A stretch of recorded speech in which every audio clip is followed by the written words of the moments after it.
Well, this was definitely not my favorite weekend of college football, but I gotta talk about it anyways. So I'm gonna start with ripping the Band-Aid off and talking about Georgia at Ole Miss. What I pulled from this game is just that Georgia is not the team that we or I thought that they were, and with this result in the rearview mirror, I started to think back on this season and see that Georgia has gotten pretty lucky to have the record that they have at this point.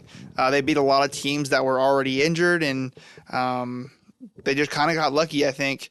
Yeah, we beat Texas, but we primarily beat them because we had really good starting field position throughout the game. And in this game, not much really went right, to be honest with you. It started out great, actually, though. I mean, immediate interception for a touchdown, but it was all downhill from there. And Ole Miss found themselves on offense, even with an injured Jackson Dart at the under center. And the one strength I thought that we would be able to lean on was defense, and we were just awful there. They were fine at stopping the run when it wasn't the quarterback doing the running, but secondary was pitiful all night. Um, Turnovers also killed them. Not a bunch of interceptions like last week, but just deflected balls and stupid fumbles. Uh, yeah, weather was a factor here as well, but both teams had to deal with it, so I can't really use that as an excuse. And we did have ETN back in this game. He looked pretty close to 100%, so that's also not really an excuse I think Georgia fans can use. There's no excuses, really. Ole Miss was the better team, and they embarrassed us. I also have to talk about the play calling because Mike Bobo, the offensive coordinator, I think needs to be fired. I know that's probably pretty extreme. A lot of Georgia fans probably don't feel that way, but I don't get that opinion just from this one game. I've hated his play calling ever since last year, ever since he took the job, really. I don't know if there's a more predictable offense in the country than what he calls every week for Georgia. It's just the same calls every drive in the same order, same spots, and it just doesn't work. He does a lot of just run the ball, run the ball, run the ball, screen pass. It's just not the type of offense that a Georgia team should run, and they just don't. It just doesn't work for us. It doesn't. Not when everyone can see that coming. I'm just so tired of watching Georgia's offense under Mike Bobo. You just can't run the ball or throw on a screen on the first and second down and then expect to make big yardage on the third down. We don't have a Brock Bowers there to bail us out anymore. So, I mean, there's that. And then sometimes he calls a pitch play at the worst times. I mean, I remember last year, he did that pitch play that ended up a fumble right on our own side of the field, and there's been several risky plays like that along the year, but that's a topic for another day. Bottom line is that Ole Miss looks like the team that I expected them to be in the preseason. I expected them to round into this type of team the whole time, and they are most definitely a championship caliber team right now. I think their defense is incredible. Carson Beck was under duress the whole game, and our receivers were clamped. We couldn't run the ball to save our lives. Like, nothing was working for our offense. Ole Miss is really starting to emerge at the top at the right time, and Georgia is just not a great team this year. Georgia fans, like, I'm serious. From a fellow Georgia fan, we are not a great team. We're not a championship team. We may make the playoffs, but do not expect a championship from this team.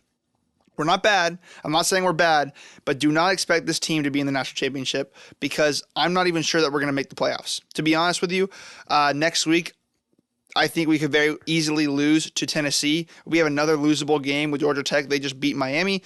So there's definitely losable games on this schedule. And I'm just saying that we shouldn't think that we're going to get into the playoffs because I really think that may be slipping away from us. But next, Alabama at LSU, and it's another reason that my night on Saturday was not great. It's no secret that I don't like Alabama, and Alabama played very well in this game. LSU's playoff hopes went down in smoke after this game. I mean, an absolute splattering. Alabama found the weakness in LSU's defense, and they just pounded away at it all night. And what was that weakness? Mobile quarterback. I mentioned that LSU struggles with defensively against mobile quarterbacks, but I really didn't think it was going to be this big of an issue. Jalen Milroe ran all over LSU's defense, 4 touchdowns, 185 yards on the ground for the quarterback. I was also impressed with Alabama's defense. They've come a long way. They were very vulnerable against the pass all season long, but they were really able to clamp up LSU all night at the right times. I mean, LSU still got 239 yards through the air, but Alabama kept them from scoring or getting into the end zone there, and they forced turnovers at the right times. Speaking of turnovers, they forced 3 of them while not turning the ball over once themselves. Alabama is frustratingly peaking at the right time, and I don't think that they are out of the playoff picture at all or the SEC championship picture. So I would still keep an eye on them. They're very much right in the thick of it. I definitely didn't expect this result from this game, but it is what it is. I was wrong. Alabama destroyed LSU at night. I've not seen it happen in a long time. So good for Alabama, I guess. Next game, this made me a little bit happier, actually a lot happier about this weekend. Miami at Georgia Tech. I may have picked Miami to win this game, but I was not at all surprised that they ended up losing this game. I picked Miami mainly because I felt that officiating would continue to protect them again and again like they have all season, but Tech made it too big to rig. I mean, that joke's probably a little too soon for that reference, but anyways, I've been saying it all year that Miami is overrated, and some mediocre team would come along and trip them up. And that's exactly what happened. I got so much pushback from that for ranking them so low in my rankings or not ranking them at all. And just saying that they were a mediocre team and they were, close to losing or should have lost to mediocre teams. But finally, it has been justified. They should have lost to Virginia Tech. They should have lost to Cal. But officiating couldn't save them from this game. Miami's defense is absolutely atrocious. They have a great offense. I'm not taking that away from them, but they have a terrible defense. They remind me a lot of USC from 2 years ago. You can't consistently play mediocre teams close and consider yourself a great team.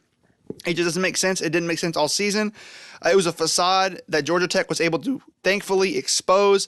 I don't know why the media propped up Miami so much after having to come back and win against Virginia Tech, Cal, and Duke, but they did.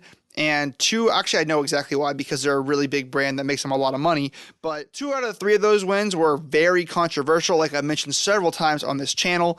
So a team that plays bad enough to lose those games is a team that is not top 10 worthy. And right before this week, I cracked and put Miami in my top 25 because I felt that other people's opinions started to leak into my head. But no, they're going right back to unranked this week, which you'll see in just a little bit. Georgia Tech had a lot of injuries in this game too, including their number 1 running back. This was a game that Miami was down the whole game, and it wasn't super close. Miami tried to make it closer at the end, but Tech kept running it and just running the ball down their throat, really, and scoring that Miami had a really hard time making a comeback. Huge shout out to the defensive line for Tech too. Sure, secondary was vulnerable, but Cam Ward was constantly under pressure, and he did what he does and made some really great improvised plays, but they affected him enough to force him off target a few times, giving them a chance to get Miami off the field a few times. Tech played 2 quarterbacks in this game too. Both executed very well at what they were supposed to.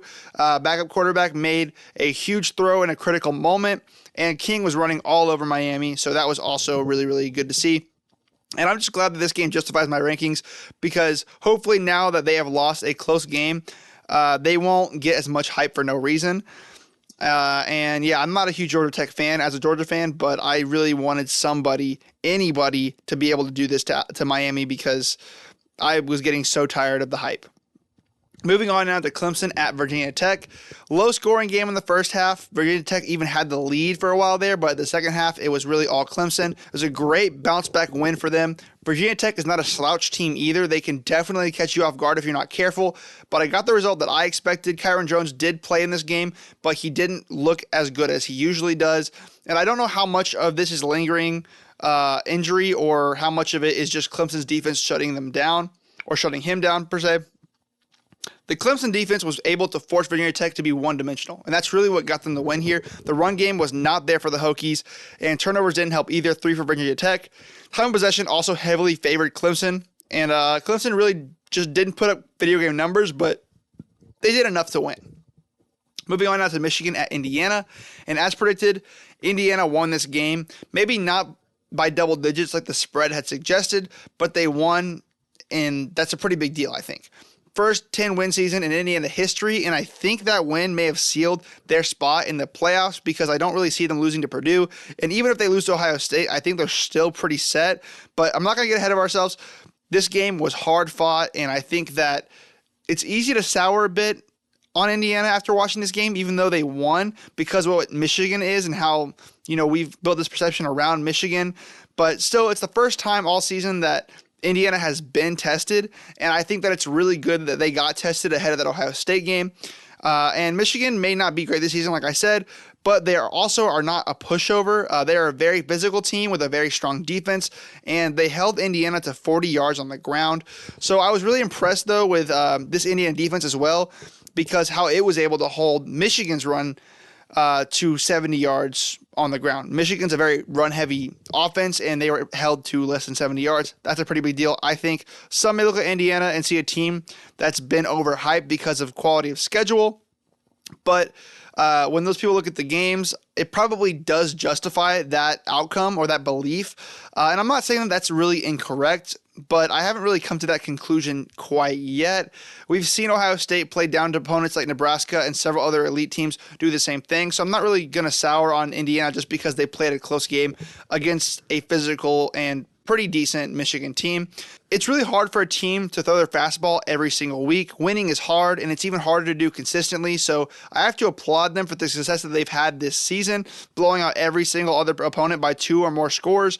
And I think that the real test for this team is going to be next week against Ohio State. But I think that this was still a really good win for the Hoosiers and one that they desperately needed. Moving on now to Colorado at Texas Tech. This was one of the predictions I struggled making, but I'm really glad that I picked the winning team here. Colorado is 7-2 now, and you can hate on Colorado and Deion Sanders all you want, but you cannot argue with the results. Under Deion, this team has seen a lot of progression.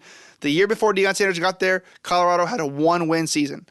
Deion Sanders' first year, 4 wins. This year, 7 wins. Progression is not always linear, but it has been for Colorado so far under Deion Sanders. So let's get the obvious out of the way. Shedeur Sanders and Travis Hunter are superstars. You can't really talk about Colorado without talking about those two guys, but those aren't the only two guys that are making a difference in this Colorado team. It's not a two-man show like it was last year. This is an upgraded team that looks better defensively and has more offensive weapons. And I told you guys in my prediction video that in a shootout, I trust Colorado to win, and that's what this was for most of the game. Colorado pulled away later in the game, but this was a very close game for a very long time. I knew Texas Tech would perform well on offense because they have almost every single week, but so is Colorado. And that meant it was going to be up to the defense who would step up, which team would step up on defense. And Texas Tech has struggled all season defensively.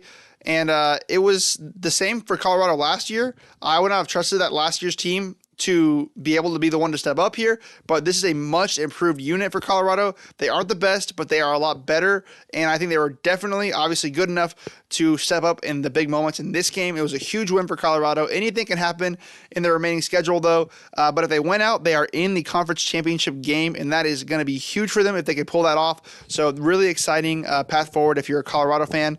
Really excited to see how the rest of the season pans out for you guys. And next I have South Carolina at Vanderbilt. South Carolina delivered Vanderbilt their worst loss of the season. I saw this coming too. I know Vanderbilt has had a great season, especially at home. They have pushed some of the top teams to the wire, even beating Alabama. And if they pulled South Carolina earlier in this season, I probably would have picked Vanderbilt to win. But the last few weeks, South Carolina has been on fire, and I had a feeling that would not slow down here against Vanderbilt. Lenora Sellers had another great game, and the defense got pressure like they have all season. They ran the ball well. They passed the ball well. They played defense well.